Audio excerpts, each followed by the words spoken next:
Hello, welcome back to the Cricket Draft. My name is Dan, I'm your host, and today I'm delighted to be joined by Derbyshire's Brooke Guest. Brooke, how are you? Oh, well, how are you? I'm not too bad. How's your winter? How's pre-season at Derbyshire looking? Yeah, it's been long.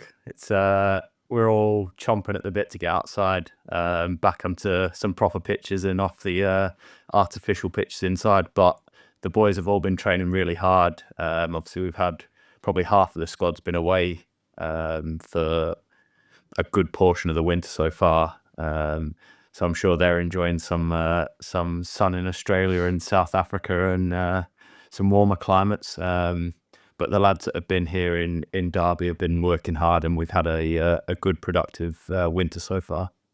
You weren't tempted yourself for a trip away?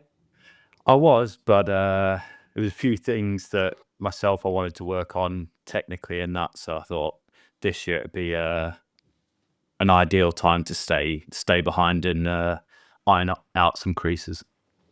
Well, if you are new watching the Cricket Draft for the first time, consider subscribing. Drop us a like on this video. There'll be loads more content coming up, and there's loads of counties that we've spoken to before this as well.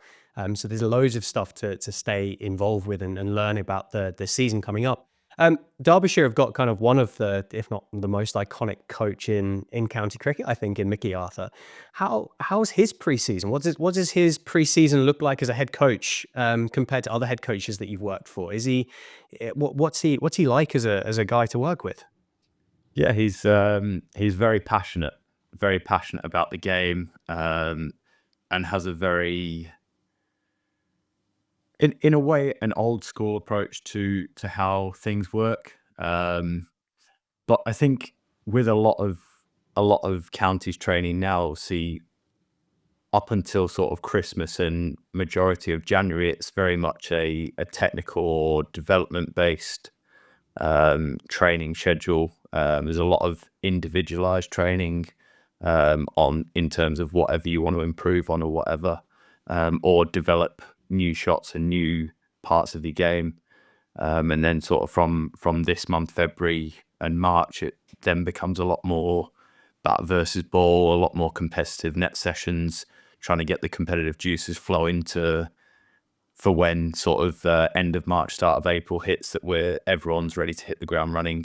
But yeah, I think he's obviously very passionate and wants to be in the nets all the time and getting the extras done. So it's been a good productive winter when he has been here. Obviously, he's had a few coaching gigs away this winter, which has been good for him to get out of Derby and into some warmer weather as well. But yeah, it's been good so far with him. Yeah. Fantastic. Well, it isn't that far away now, is it? Which it feels like a long way away on the 11th of February, but it's not that far away before we start playing proper cricket again. Derbyshire have been busy in the off season with some overseas signings.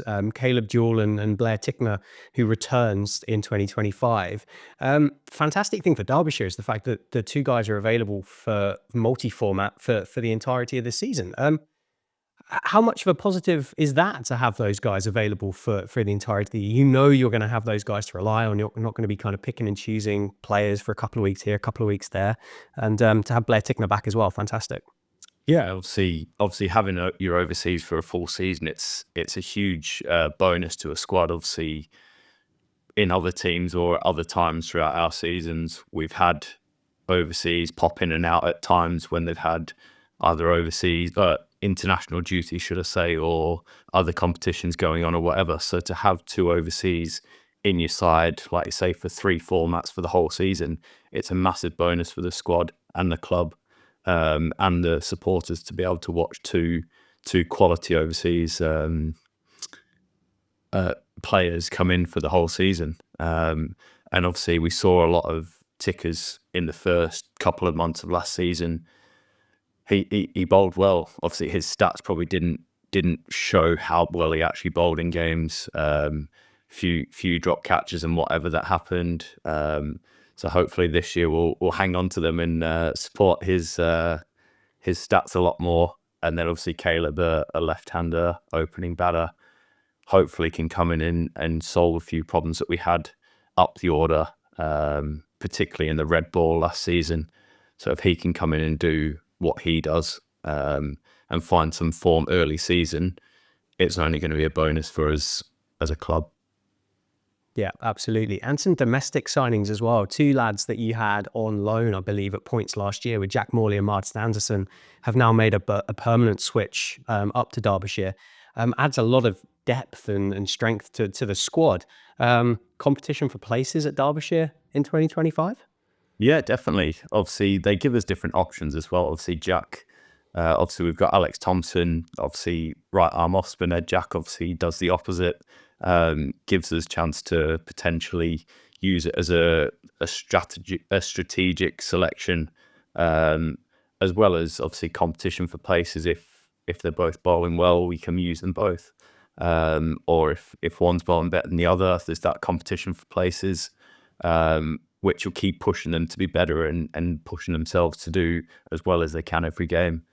And obviously Martin's a quality all-rounder as well. And obviously, unfortunately, Nudge last season had a few injuries and that missed a few games. So it gives us that backup if we need it. And like you say, they'll be pushing each other for that spot in the first team as well. Yeah, and you've got pretty exciting youngster. I'm excited for him anyway. But Harry Moore, he started his career last year, didn't he? But got his caps in two of the formats. I mean, how good is he? How good could he be? He's got a very high ceiling. He's obviously only 17 at the minute, which you wouldn't believe looking at him. But he's going to make his own ceiling. He works very hard. He trains as hard as anyone I've seen at that age.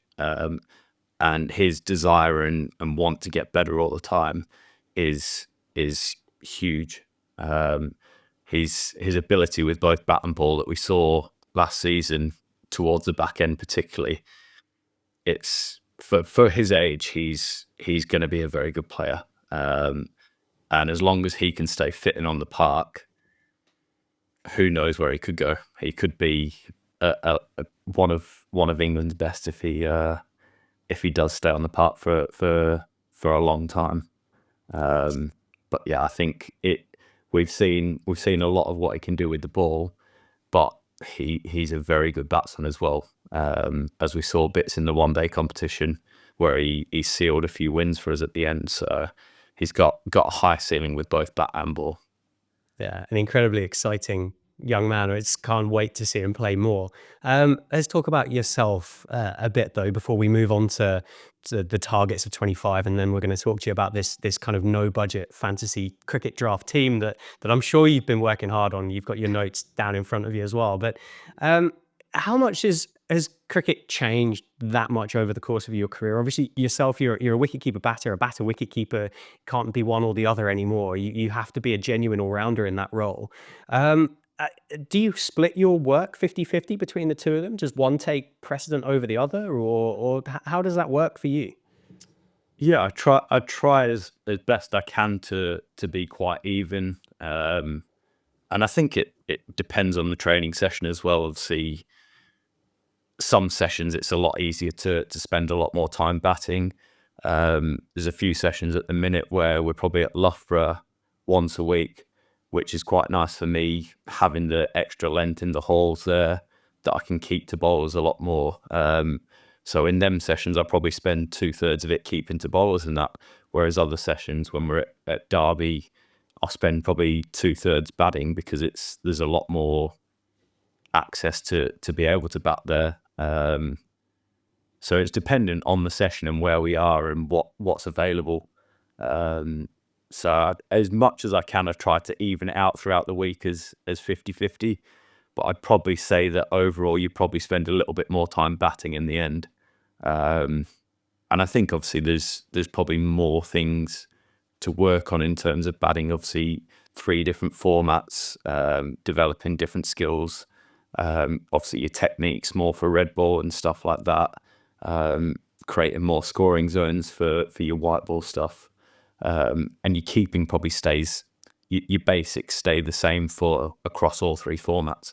So there's still a lot to work on and do with it, but it's quite generic across the 3 formats.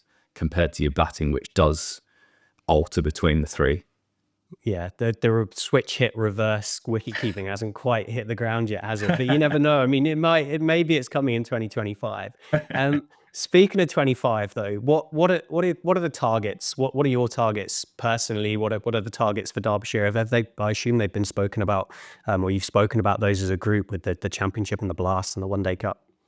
Yeah, obviously for myself first, obviously I haven't ever quite got to that 1,000-run mark in the Red Bull stuff. So that's a massive goal for me, to keep pushing and trying to get closer and cross the line. In the white ball stuff, particularly the T20 stuff, in the last couple of years, I've been used more towards the back end of innings. So to be able to try and win 2 to 3 games at the back end of a game, for the side, that's a big goal for me. The one day stuff, obviously, I've been a bit up and down the order in the last couple of years. So dependent on what position I play there will depend on my goals. And obviously that's a chat that I need to have with Mickey to sort out where it's going to be and what role it is going to be in that side. And then obviously for the team goals, in the white ball stuff, we want to get into finals this year. Last year, both competitions, we missed out by 1 win. So we were close, but couldn't quite do it. And there were games where we should have won, and should have been in finals. So that for this year is definitely a massive goal. We need to make at least one of the competition's finals. And then the Red Bull, it's all about that promotion spot, those 2 spots at the top of the table. And that we can break that down as much as we want. But if we're in the competition or in a spot to fight for it in September, then we've obviously had a good start of the season, and we can take momentum into that last month to try and push for those 2 spots then. Yeah, absolutely. I think a lot of people, there's a lot to be excited about at Derbyshire, and I'm sure a lot of the Derbyshire fans are going to be excited to see how you guys go. We're going to get a little bit kind of deep on this one. There's a question that we've asked all of our guests, and it's kind of an interesting question because it gives you an opportunity to throw yourself back in time. But the question is if you had the opportunity to pass on any knowledge or information or say any advice to your 18-year-old self, knowing what you know now, having learned what you've learned, what would you think about? What message would you pass on? I think it'd be a lot about belief and confidence in your own ability. I think at times coming through when you take that next step up to the next level, you can have them thoughts in the back of your head where you doubt yourself a bit. Am I good enough? And trying to pass on that confidence and belief that you're here for a reason, you've been picked for a reason, believe in yourself, to start your career, and not have that sort of, I need to get a few scores before I start to have that belief. From your first game, you've been picked for a reason. Believe that you are good enough and back yourself into every position that you get put into. Yeah, it's great. And I think as well, like, and I've said this to everybody, it feels like advice that works across every walk of life, whether it's professional or amateur cricket, whether it's a sport or a non-sport kind of situation. It's those kind of life experiences that you can pass back to yourself, which hopefully people listening and watching can listen to this and go, that's a great idea. Actually, I'm going to take that advice on board. So thank you for sharing that. The big question, the whole point of this episode though, is about the cricket draft and about this no budget fantasy county championship 11 for 2025. The rules are fairly simple. As we said, there's no budget to play with. You can only have 3 players per county. You have to split it up, and it depends how you want to do it, but between 3 and 5 batters, 2 and 4 rounders, 1 out and out wicket keeper, and then 3 and 5 bowlers. Obviously, there's a lot of people who have done this before, and they try and build a team that works for the cricket draft. They try and build a team that works on grass. Completely up to you. You're the director of cricket. You're the Mickey Arthur of this team. Who makes your 11? To start us off at the top, have you given it much thought? I did have a bit of a thought last night. I wrote down a few names and ideas, and put together an 11. So to open the batting for me, I've gone with Keaton Jennings, Yeah. and Alex Lees. Okay. Yeah. Two left-handers, but 2 that have been very successful over the last 4 or 5 years, always been very consistent. At number 3, I've gone for Colin Ingram. Okay. Yeah. For first to 1,000 runs, I believe, last year in the county champ. And again, another one that's always been consistent. At number 4, I've gone for a Derbyshire teammate, the ever young Wayne Madsen. What a player. And then my wicket keeper, I've gone at 5 as Ben Folkes. Yeah. Okay. Popular, Obviously. a popular shout, and Yeah. someone I suspect will, well, be an even more popular pick in 2025 now that England have obviously elected to go with Jamie Smith. Yeah, exactly the reason why I went with him. Then I've gone for 2 all-rounders in Liam Dawson. Again, another popular pick. And I've gone for Ed Barnard. Okay. Yeah. Very, very, very good all-rounder. Very regularly contributes in most games. So I think constantly we're picking up points.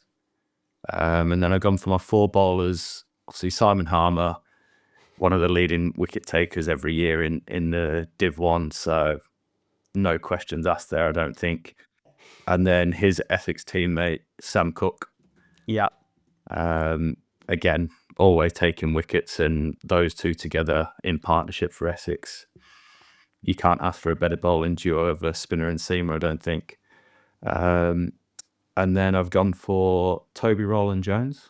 I like it. There's some names here, Brooke, that haven't made the list up to now, and I'm pleased to hear them. And then to finish off the 11, I've gone for a Ben Code. Yeah, he was unbelievable last year, wasn't he, for Yorkshire? Yeah.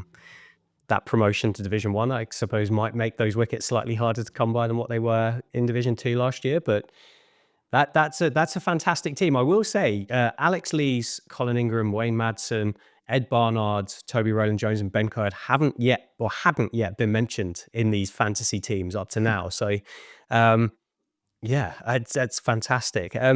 What's Wayne Madsen like as a teammate? He's one of the nicest blokes you'll ever meet. Very, very, very generous, and he's always, and throughout his career, I know no one's had a bad word to say about him, but he always puts himself out there to try and help everyone, whether it's lads in the academy coming through or blokes that are mid-30s that are still trying to keep improving, and that he's just one of the best teammates you could have to really support you and help you along your way throughout your career. If I had to press you for a captain from this team, I don't know whether you want to go for an on-grass captain or whether you want to go for a captain that's going to pick you a load of fancy points, but who are you going for? I'm going to go Liam Dawson. Yeah. To be fair, works both on grass and works both on the computer screen as well. So it's a great shout. Yeah. Fantastic. I'll just run you back through that team really quickly. So you've got Keaton Jennings and Alex Lees to open the batting, with Colin Ingram, Wayne Madsen, Ben Folkes with the gloves. Then your all-rounders, Liam Dawson, Ed Barnard, Simon Harmer, Sam Cook, Toby Rowland Jones, and Ben Coed to round out your 11 with Liam Dawson as captain. Yeah. Superb. I can tell you're pleased with it. Strong side, I think. If they were playing in Div 1 this year, I reckon they'd win it. I think they'd do all right. They'd certainly do all right. They'd give some of the other teams that we've made a good run for their money. But Brooke, thank you so much for your time. It's been great to catch up with you. It's been great to talk about the winter and talk about 2025 ahead. Good luck for the season. We'll all be really excited to kind of see how you guys go. And yeah, stay tuned and keep your eyes peeled for the next episode on the Cricket Draft.